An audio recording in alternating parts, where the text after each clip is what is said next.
Hello students, good morning. चलो आज हम लोग क्लास 11 के ट्रिग्नोमेट्रिक फंक्शंस के कुछ वैल्यूज, जैसा कि क्वेश्चन ये बता रहा है, फाइंड द वैल्यू ऑफ, ये क्वेश्चन है, इसका वैल्यू निकालना है। साइन, ये एंगल है, जैसे हम लोग लिखते हैं ना साइन थीटा, तो यहाँ थीटा के जगह पर है 31π/3 और ये पॉजिटिव है, ये भी देखना। तो इसको कैसे ये वैल्यू निकलेगा, यही चीज़ इस क्वेश्चन के द्वारा हम लोग सीखेंगे और कुछ और भी क्वेश्चन सीखेंगे।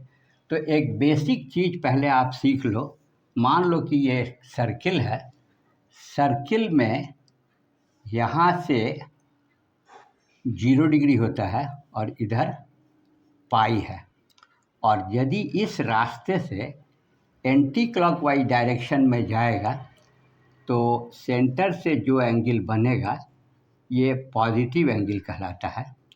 और यदि कोई एंगल ये क्लॉकवाइज नहीं है, CCW काउंटर क्लॉकवाइज है, और इधर से क्लॉकवाइज जब जाएगा तो इसको क्लॉकवाइज बोलेंगे, और यहाँ जो एंगल बनेगा ये नेगेटिव एंगल बनेगा।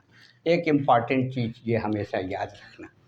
अब इसके बाद देखो, ये पूरा सर्किल 4 क्वाड्रेंट में बट गया है, 1, 2, 3 और ये 4।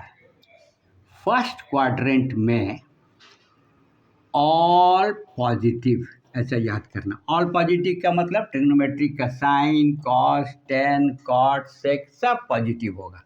यदि कोई एंगल इसमें फॉल करेगा तो ऑल साइन 10 कॉस, ये हमेशा याद रखना। All sine 10 cos, all sine 10 cos. Sine के साथ ना इसका कॉसेक भी पॉजिटिव होगा, 10 के साथ इसका कॉट भी पॉजिटिव होगा, कॉस के साथ इसका सेक भी पॉजिटिव होगा, और जो पॉजिटिव नहीं होगा वो सब नेगेटिव होगा। तो इसके सहारे कैसे इस पर बढ़ेंगे और देखेंगे कि इसका वैल्यू क्या हो सकता है। तो सबसे पहले जैसे यहाँ सॉल्यूशन है, लिखा हुआ है साइन 31π/3।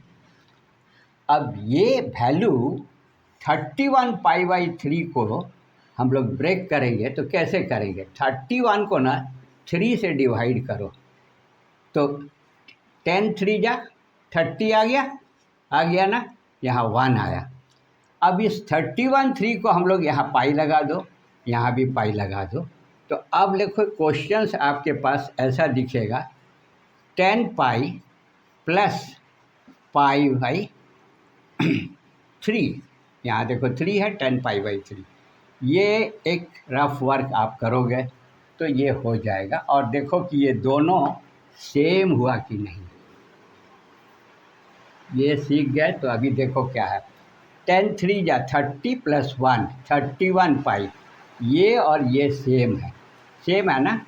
अब यहाँ पर ये जो 10 लिखा हुआ है, इसका आप थोड़ा करोगे 2π × n। 2π एक बार यदि ये चक्कर पॉजिटिव से लगा के यहाँ पहुँचता है तो ये राउंड घूम करके 1 टाइम में 0 आ जाता है। इसके बाद जो भी बचा हुआ होगा, देखो यहाँ π/3 बचा हुआ है, और यहाँ क्या है 2π कंप्लीट एक रोटेशन है, और n के जगह पर हम लोग यहाँ यदि 5 लिख दें और प्लस π/3 लिखें तो क्या होगा, ये ध्यान से सीखना। देखो यहाँ 10 था ना, तो 2 × 5 कर दिए तो 10 हो गया, पाई था, पाई भी हो गया, π/3 भी होगा। ये एक कंप्लीट रोटेशन है, और उसके बाद ऐसा 5 टाइम्स करता है तो जा कर के 31 जोड़ करके 31 हो जाता है। तो ये जो एंगल है ये सिर्फ ये π/3 फर्स्ट क्वाड्रेंट में जा रहा है, समझ में आ रहा है। प्लस में π/3 फर्स्ट क्वाड्रेंट में जाएगा, या साइन का ये वैल्यू 2nπ पाई के बराबर, पाई/3 थीटा के बराबर होता है। आप sine 2n pi plus theta is equal to sine theta. कोई भी प्लस का एंगल इधर से जाएगा तो प्लस, ये हुआ सिर्फ चक्र, और आपका इसमें आ गया फर्स्ट क्वाड्रेंट में, और इसमें सब पॉजिटिव होता है, ऑल, तो साइन भी पॉजिटिव होगा। तो लिखेंगे क्या अब, साइन पाई/3।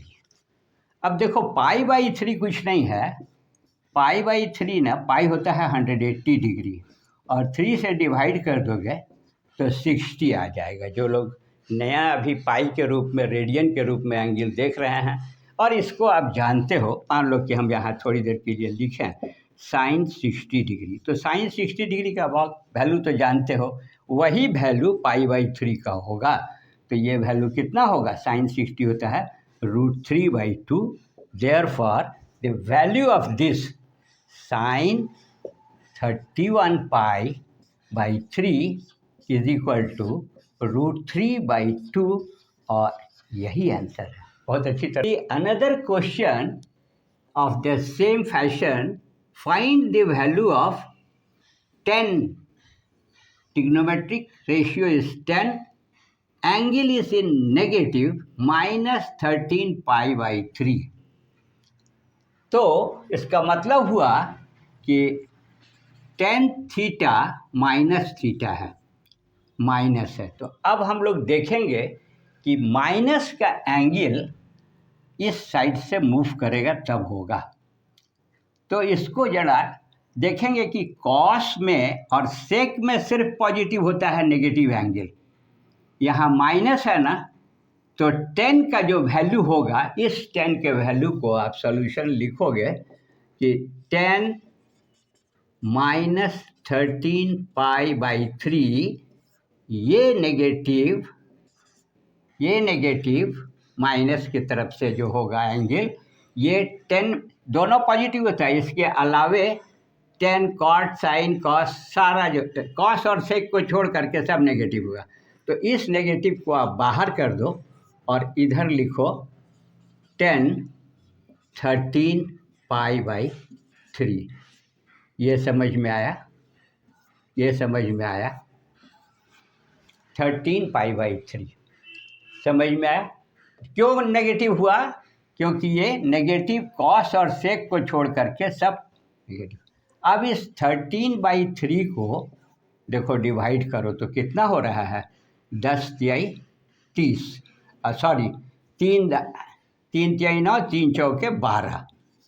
13 को डिवाइड करेंगे 3 से, 3 4 जा 12, क्या आया 1।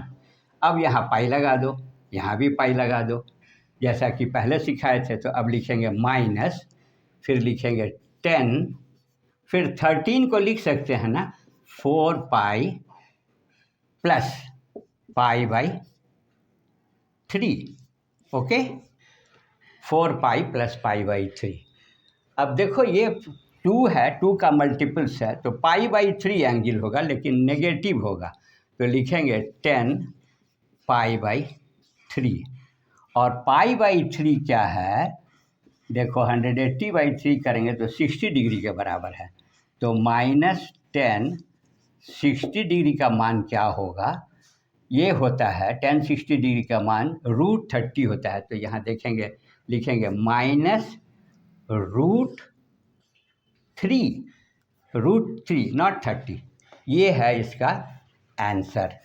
तो हम लोग फाइनली लिख सकते हैं कि वैल्यू ऑफ 10 -13 पाई/3 इज इक्वल टू -√3 आंसर। समझ में आया। इसको इस क्वेश्चन में देखो वैल्यू निकालना है, यहाँ पर एंगल जो है ना थीटा का वैल्यू डिग्री में दिया हुआ है, डिग्री में, पाई में नहीं है। तो सबसे पहले इसके सॉल्यूशन करने के लिए आप क्या करोगे, इस डिग्री को रेडियन बनाओ। और जैसा कि पहले बता चुके हैं कि साइन 765 डिग्री में ये डिग्री पहले रेडियन बनाइए, फिर साइन के पास डालेंगे उसको। तो 765 को रेडियन बनाने के लिए ऑलवेज सिखाए हुए हैं π/100, पाई ऊपर आएगा। अब देखो ये 0 और 5 है ना, तो 5 दिया 15, 5 6 30, 5 एकम 5, 5 25 आया, 5 5 25, 5 दिया 15, 5 दिया 15, 5 1, 5 5 25 26, 2 5 एकम 5, ये ठीक हो गया। 5 3 8 1 9 है, से 9 चौक 36, 4 9 36, 9 से 9 एकम 9, 10 11 12 13 14, 7 9 63, कितना आया? 7 9 63 के 3 6, 9 एकम 9 6 15, ठीक है। तो ये जो वैल्यू आया इसको हम लोग लिख सकते हैं sin 17π/4। ये ऑपरेशन करने के बाद ये लिखना चाहिए। अब जैसे ही ये आ गया, साइन का एंगल है पॉजिटिव है, तो 17π/4 को ना फिर वो ब्रेक करो 2n पाई प्लस थीटा के रूप में। कैसे करेंगे देखो, तो 17 है ना, इसको 4 से कर दो तो 4 चौके 16, 1 आ गया, यहाँ पाई लगाओ, यहाँ पाई लगाओ, लिखो। तो अब जो साइन 17π/4 है इसको हम लोग लिख सकते हैं साइन 4π + π/4। देखो तो हो गया, 4 चौके 16 और 1 17, 17π/4 आ गया। अब यहाँ देखो ये 2 का मल्टीपल है, इसको हम लोग लिख सकते हैं साइन 2 × 2π, 4 हो गया, 2π एक राउंड होता है, ये नंबर ऑफ टर्न्स हो गया, प्लस π/4 होगा, तो ये फिर कहाँ चला जाएगा? इसमें चला जाएगा π/4। तो साइन, इसमें सारे पॉजिटिव्स होते हैं, तो यहाँ लिखेंगे साइन π/4, ये वैल्यू अब इसमें बदल गया। अब π/4 ये 45 डिग्री होता है, साइन 45 डिग्री में जाएंगे ना तो आसानी से आपको पहले से याद है, जब याद हो जाएगा तो इसको डायरेक्ट कर सकते हो।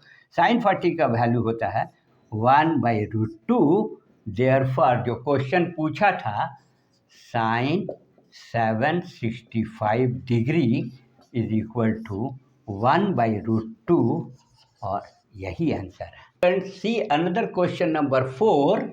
Find the value of cos -2070, 2070 और डिग्री दिया हुआ है, तो इसको कैसे प्रोसीड करेंगे? नेगेटिव है। सबसे पहले तो ये 2070 डिग्री को π/180 से डिवाइड कर दीजिए, क्योंकि ये फिर रेडियन बन जाएगा। तो 0 0 काट दो। देखो यहाँ 7 2 9, 9 से 9 दूनी 18, 9 दूनी 18, 9 तिया 27, कितना आ गया? 9 तिया 27, 7 2, 9 दूनी 18, 2 20। अब तो कटेगा नहीं, तो ये कितना हो गया? cos -23π/2, यही है 23π/2, लेकिन नेगेटिव है। देखो यहाँ माइनस है, तो इसको हम लोग लिख सकते हैं 24π/2 प्लस π/2। देखो तो क्या आएगा? ये 2 है, एलसीएम दोनों 2 है, तो ऊपर 24 नेगेटिव है, पाई एक ऐड हो जाएगा, तो हमारे पास क्या बचेगा? 23 बचेगा ना, -23 π/2 बच रहा है। अब इससे इसको काटेंगे तो देखो 12 दूनी 24 आ गया। अब यहाँ पर ये माइनस है ना कॉस का एंगल, तो देखो कॉस का एंगल माइनस हो, और 12 को हम लोग लिख सकते हैं -2 × 6 × पाई, और यहाँ प्लस π/2, और यहाँ कॉस लिखेंगे यदि, तो सेम चीज़ हो गया ना, 12 हो गया 2n π/2। ये π/2 पॉजिटिव है, और यहाँ देखो इसमें आएगा, यहाँ आएगा π/2 90 डिग्री कॉस का, और सब प्लस होता है इसमें, चाहे कुछ भी रहे, नेगेटिव रहे पॉजिटिव रहे। तो यहाँ से हमको वैल्यू मिलेगा cos π/2। इधर से भी जाएंगे तो यहाँ भी आता है, लेकिन यहाँ नेगेटिव है, तो मान लो कि चक्र इधर से जा कर के π/2 में यहाँ पहुँचेगा, तो 0 ही मिलेगा। cos 90 डिग्री का वैल्यू होता है 0 डिग्री। ओके, 0 वैल्यू होता है। एंगल ये है, रेडियन में ये है, ये वैल्यू आएगा। देयरफॉर आप लिख सकते हो cos -2070 degree is equal to 0 answer. ये तरीका हो। See, if you will write this cot -16π/4 plus π/4. Is it possible? Very nicely. -16π/4 plus π/4 is 15π/4. Is okay? So इसको हम लोग काट देंगे तो 4 चौके 16। अब यहाँ देखो कॉट आ गया, माइनस है 2 × 2π और nπ in case of tan and cot plus π/4. Now this π/4 in this quadrant, positive quadrant. So we can write here cot π/4, and tan and cot π/4 is 45 degree, so its answer will be 1 only. Therefore you can write cot -15π/4 is equal to 1, and this is your answer. Understand?